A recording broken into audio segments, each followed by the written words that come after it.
Gasoline is proudly brought to you by the following sponsors.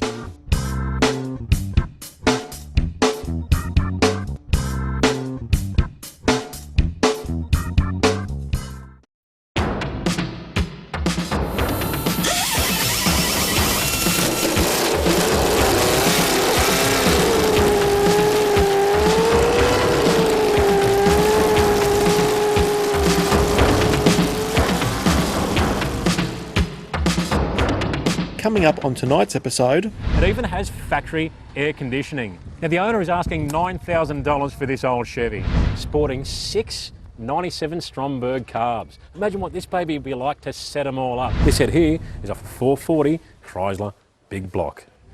The rotor packs, which are the heart and soul of the supercharger in the centre here. I'm Michael Curson, the producer, creator of Gasoline. Hope you enjoy.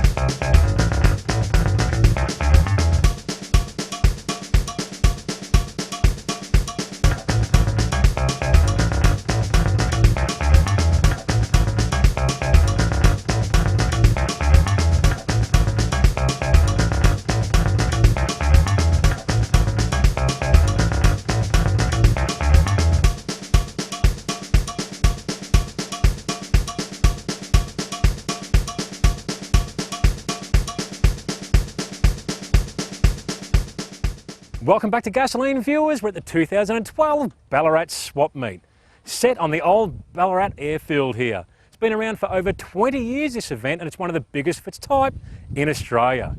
In fact, so big that there's 2,300 stalls here this weekend. And they tell me that up to 30,000 people will probably walk through these gates to see if they can find a bargain. So let's go and check this place out and see if we can find a bargain of our own.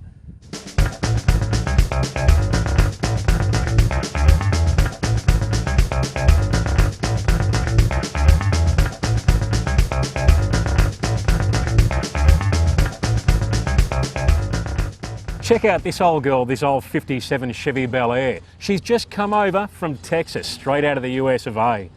She's a pretty tired old girl, there's no doubting that, but she sports a 283 under the hood and a Power Glide trans. It even has factory air conditioning. Now the owner is asking $9,000 for this old Chevy. Needs a lot of work though and a ground up restoration. She'd take a very keen enthusiast to fix this old girl up. Check this one out for something a little bit different, viewers. This early X1 Edelbrock intake manifold from the 60s, sporting 6 97 Stromberg carbs. Imagine what this baby would be like to set them all up, get them tuned perfect. Be an absolute nightmare. And just cleaning the air filters would take you about a day. There's 6 of them. The owner's asking $1,900 for this intake manifold. Probably not too bad considering to be extremely rare and they don't make them anymore. But hey, little birdie told me he'd take $1,500 for them. I reckon that's not a bad deal.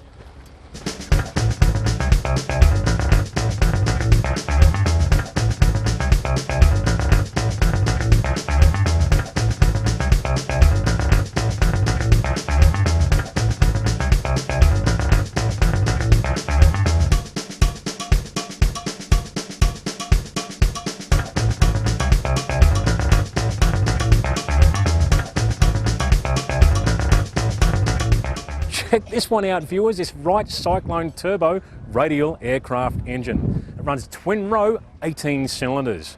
These engines were actually used to power the Super Constellations in the late 50s, or Connie as they were better known. They're a big commercial style aircraft that carried a hell of a lot of passengers for a long way around the world, until the era of jet propulsion came and made them redundant. What a shame that was, but they're a great old bird. These things here have 18 cylinders, twin row, 202 cubic inches each cylinder. Think about that, that's like having 18 202 6-cylinder Holdens bolted to your engine combination. That's 55 litres in capacity in the metric age. This thing makes 3,500 horsepower and they're built very robust too. If you have a look at the valve guides, they're about as thick as your thumb. These things were built to last and not fall out of the sky.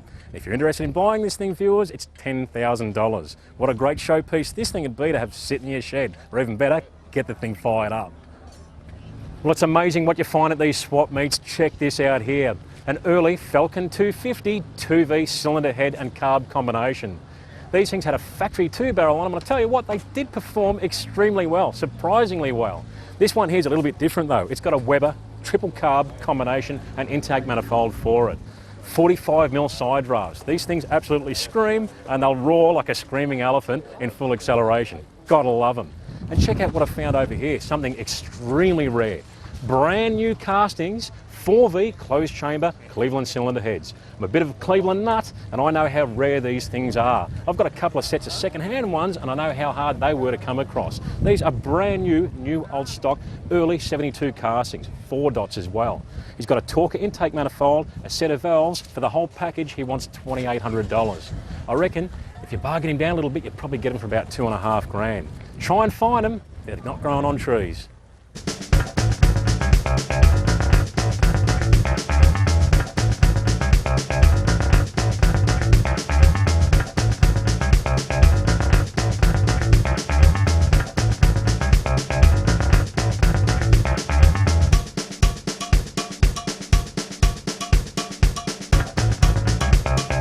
Well, have a look at what I found here, viewers, this little 125 BSA Bandon. My dad used to have one of these things and thrash the daylights out of it when he was a boy. He said you could never kill him. We're with Paul Robertson here, and he's just purchased this beast. What are you going to do with this thing, mate? I'll just redo her and get it running and see how she goes. I might even put her on club plates and go for a burn. Good stuff, mate. Well, enjoy it. Enjoy the restoration and have fun. Yeah, I definitely will. Thanks for talking to us. No worries, thanks, mate. Yeah, no worries.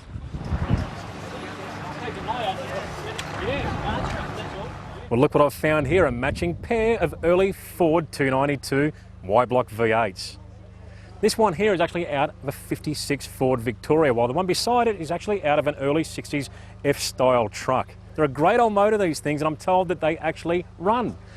In fact, the commercial one here has a steel crank. Must have been an upgrade for the commercial engines in the day to make them a little bit tougher to make sure they keep on trucking. This one here is $1,500. This one here is $1,200. If you had an early Ford that needed one of these babies, I reckon you'd probably pick them up a little bit cheaper than that, so I'm told.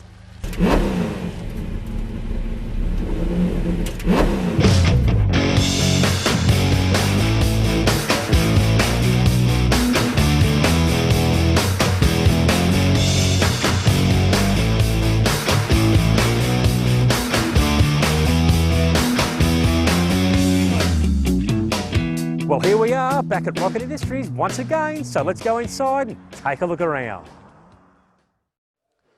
Well, look at what I found here, viewers, something a little bit innovative and a little bit interesting from Edelbrock, these East Street aluminium cylinder heads. This head here is off a 440 Chrysler big block. Now, these are a very innovative method of manufacturing process with these heads, using what they call a permanent casting. Now, back in the early days, the traditional style of manufacturing with these heads would have been the old pour style of casting. It's very complex, and they go through about 4 or 5 steps to produce a cylinder head, all done within a sandbox. These heads here actually have 2 halves in the die. The aluminium is poured into this die, both halves. It's cooled for about 10 minutes. They open it up, and out comes a complete cylinder head casting. It saves so much time, it's incredible. It's very hard to beat a cylinder head like this if you're on a low budget for the performance delivered. Now, as an added bonus, they have a very efficient combustion chamber for increased efficiency and increased compression. They have a heavy-duty valve spring, a chrome moly retainer, and a full stainless steel heavy-duty valve. And the great news is they are available in Chrysler, of course, like this one here, but also Ford and GM. Have a look at this little crate engine here at Rocket Industries. It's a perfect example of what you can do with these little East Street aluminium cylinder heads. It's a 350 4-bolt GM short engine, complete with these heads, roller camshaft, Edelbrock Performer manifold, 650 Holley carb, and an MSD distributor. Leads and all, K&N filter, ready to rock and roll and fire up. 330 very sharp horsepower, all for less than the cost of a rebuild. You'd be crazy to go any other way.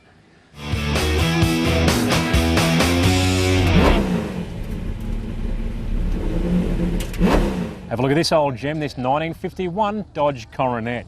It's an extremely honest car, this one, and it stopped me in my tracks. It sports the good old 6-cylinder side valve engines. They're around about 210 cubic inches and go forever in a day. Apparently they were very popular in marine applications too, because you just couldn't stop them and they'd pull and pull all day long. It runs a 3-speed manual gearbox, but they're like a semi-automatic box. They actually run a torque converter. So you can pull up at the lights, let the clutch out with your foot on the brake and just sit there, and the lights go green, accelerate off just like an automatic trans. It's unbelievable, isn't it? This car here would have to be one of the most honest starting points for a restoration that I have ever seen. It's even got original factory paint on it, of course very faded. But looking at the car throughout, in the trunk area, in the interior, it's very, very honest. And I wouldn't be surprised at all if it hasn't done a huge amount of mileage. The car came out of a swap meet at Wisconsin. The present owner decided to bring it back to Australia and he was going to restore it, but plans have changed. So he's asking $8,500 for this thing, and I reckon that is extremely good value for money.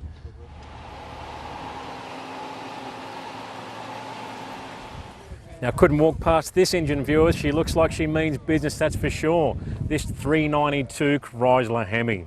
It's built for business too. This thing's estimated to make around about 750 horsepower, but it's never had the key turned on it. It's never even been put in a car. The owner had it for a project, but he's decided to go down a different path, so up for sale she goes. Got a 671 blower on it, it's got strengthened internals. With a few more mods, I'm told she could head up towards 1,000 horsepower. So she'd certainly be one mean power plant. These 392s only came out in the 57 and 58 model year, in your upmarket luxury versions of the Chrysler. Then of course in the early 60s the big bad 426 came out. They are a different engine but along the same sort of lines. A great thing, and she's certainly sound the business.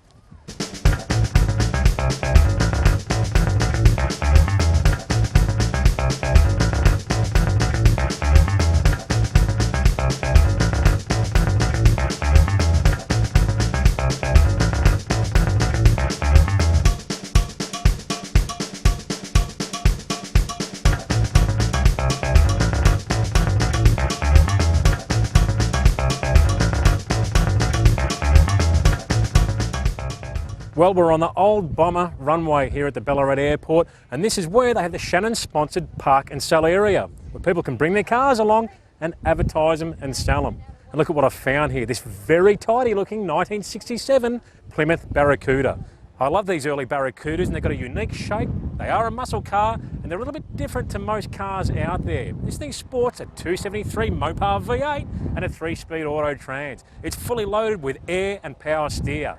Something like this would be absolutely fantastic at the asking price of $25,000. Let's face it, for 25 grand, what can you buy these days? Not a lot. Well, look at what I found here, the giant killer of the muscle car brigade here at the Shannons Park and Sell area. This LJ GTR XU1 Tirana, and it's a very tidy example too. These little 202s sported triple carbs, 4-speed box and an LSD rear end, and they were very, very quick, with people like Peter Brock behind the wheel giving those GT Falcons up there a lot of hell on the racetrack. This car here has been fully restored throughout and has an asking price of $82,000. I know it is up there a little bit price-wise, but it is a genuine article. That's definitely worth something. And don't forget, viewers, to look up the all-new Shannons Club. Shannons Club is a huge site. It's like a hub for enthusiasts. You jump on there, you can start your own garage, put pictures of your cars up there, stories of your cars, videos, you name it. You'll see people like myself on there, Jim Richards. Click on our garages and check out some of our machines and some of our past machines. It's an incredible site, it's growing every day, so get onto it and have a ball.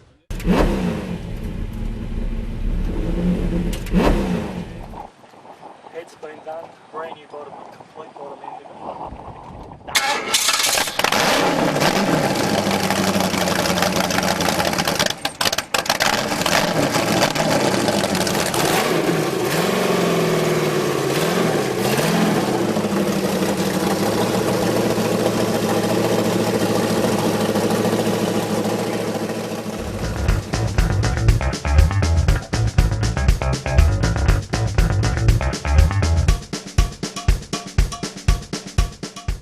Well, have a look at what I found here, a trio of flathead Ford engines. They're a great old engines, these things, and they were used in all sorts of applications for many, many years. Old Henry put a lot of work into these things, making sure they were going to cream the opposition in the day.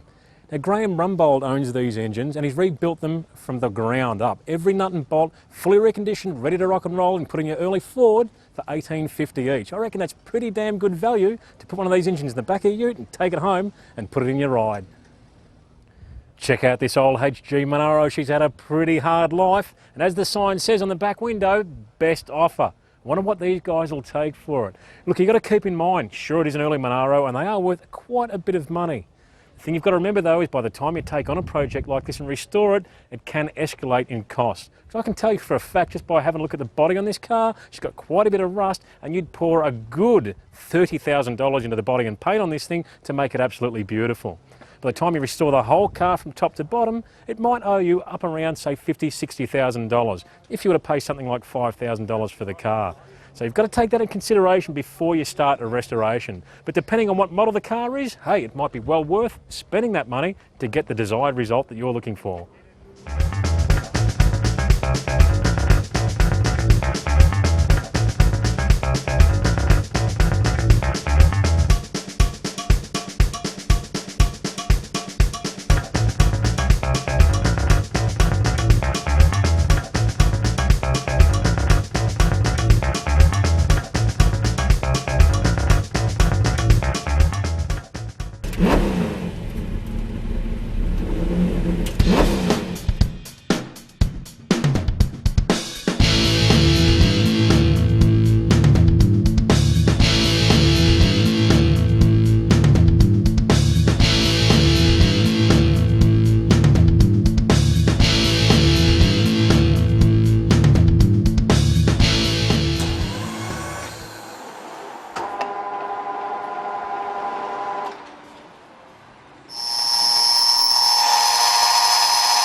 Hi, you may have seen me a moment ago machining some mounting componentry for this supercharger kit I'm going to mount on this 4.2 diesel Nissan Patrol engine. Now, some people say, well, the engine's already turboed, why do you need to supercharge it? Well, the answer to that will become very clear to you in time, but quite simply, superchargers are positive displacement. They allow the engine to get copious quantities of compressed air at very low RPM range, which gives you more power. So if we put a supercharger on this engine, we'll give the engine more grunt, more pulling power, so the customer can pull his boat wherever he wants to do it with relative ease, as opposed to struggling with the engine that he's been doing with the turbo on it. I've chosen the Sprintec range of superchargers. They're modern technology, they're made in Australia. They've got a beautiful extruded body. The rotor packs, which are the heart and soul of the supercharger in the centre here, they're manufactured in Australia as well. So all in all, they're an Australian company, Australian-made product. We're in Australia, so why not support local industry, I say. So what we're doing now is making all the mounting plates as a modular unit to mount this supercharger inverted on this engine here, and it will sit in a similar fashion to that. Okay, to enable us to do that, we've got to manufacture a number of plates. This particular plate here fits over the front housing on the blower and bolts into the supercharger in 6 different mounting spots around the blower. Okay, and then that plate becomes a modular part which will bolt onto this plate here. We're then making this plate here on the milling machine that you saw us machining earlier. That's halfway through its machining process. That will actually form the plate that ties these 2 mounting plates together, and that will bolt onto the top of the supercharger, okay, which will sit here, okay, which we will mount a discharge port to and run that into the vehicle's intercooler and eventually into the engine's inlet manifold. To work out the boost level that we need on this engine, I figured we'd need about 15 pound of boost. So to enable us to do that, we have to have a fairly high drive ratio between the driven pulley on the supercharger, okay, and the drive pulley on the bottom of the crankshaft. Now, given that diesels are traditionally a fairly slow revving engine, we need to have a fairly large diameter, and about 200mm diameter pulley on the bottom of the crank here, and we're using a 6pk drive rib assembly here, and we've got about an 80mm driven pulley on the supercharger. Now, from my calculations on the amount of compressed air this unit will generate and the swept volume of the engine and the overall rev range to which the engine's going to run at, I think we're going to be pretty smack on the money and have about a 15-pound boost, which will turn this engine into a real pulling machine down low in the rev range. And I'm talking massive amounts of boost, massive amounts of torque at as little as 1,000 RPM. I've given you a fairly basic rundown on how we're going to build this supercharger kit. The next time you see us, this supercharger will be mounted to the engine, the drive system will be completed, we'll have our new clutch assembly mounted on the engine and it'll be ready to go in the car, and straight after that you'll see it on the dyno making some power. See you then.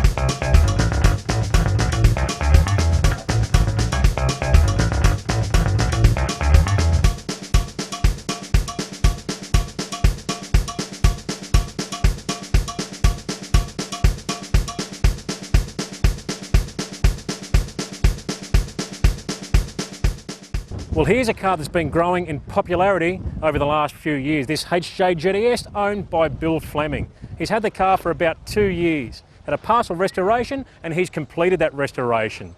Runs a 253 V8 and a 4-speed Aussie gearbox. It even comes with the original service book, so it does have history. I'm sure you'll agree it's a pretty tidy looking machine. It's for sale here at the swap meet for $25,000. As I said before, it's not a lot of money. What can you buy for that sort of dough these days? Now here's something of interest to me, this very tidy and original old XY Falcon 500. It's a really honest old piece of machinery, this thing. It even looks like it might have had the original paint still on it. Sure, it's a little bit tired and it does need some restoration, but it's very hard to find an XY in this sort of order these days. It was actually a one-owner car all its life up until about 12 months ago. Now the current owner has taken possession of it. It's actually for sale for $9,000. Now, to give you a bit of an idea, my XY, Project Warhorse, back in 2000, I bought that car in very similar order to this one. Belonged to an 86-year-old one owner. Now, to give you an idea, price-wise, how much of these things have gone up, this car here, the asking price is $9,000. When I bought mine, it was $1,000.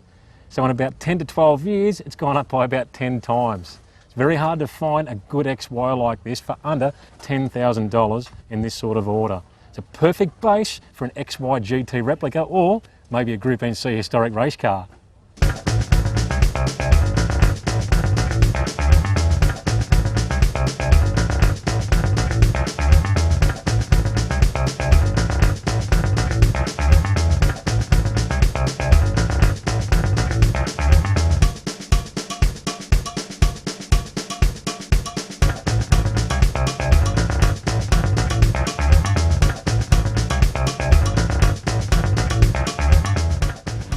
Well, thanks for joining us at the 2012 Ballarat Swap Meet. It's a real eye-opener, this place. It's amazing to see what ends up in some of these stalls, but sometimes you can find yourself a bargain.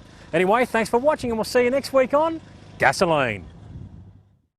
Well, I hope you enjoyed the episode, and remember, gasoline is made for people just like me and you, car enthusiasts. And to keep the dream alive, we need as many people tuning in as possible. Spread the word. Tell people at car shows. Jump on car forums. Tell your mates. And remember, we're Australia-wide now. So it's 74 metro and 64 regional on 4Me. We love doing this show and we need your help to keep it alive. Anyway, I better get back to working on Project Warhorse or she'll never get finished.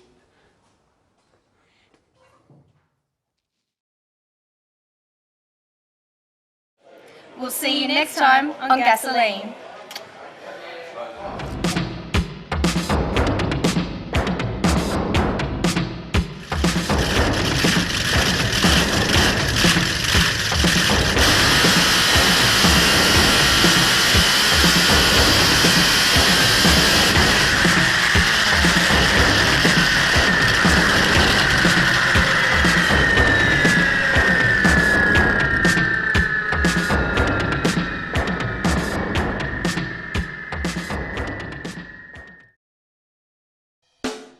Gasoline is proudly brought to you by the following sponsors: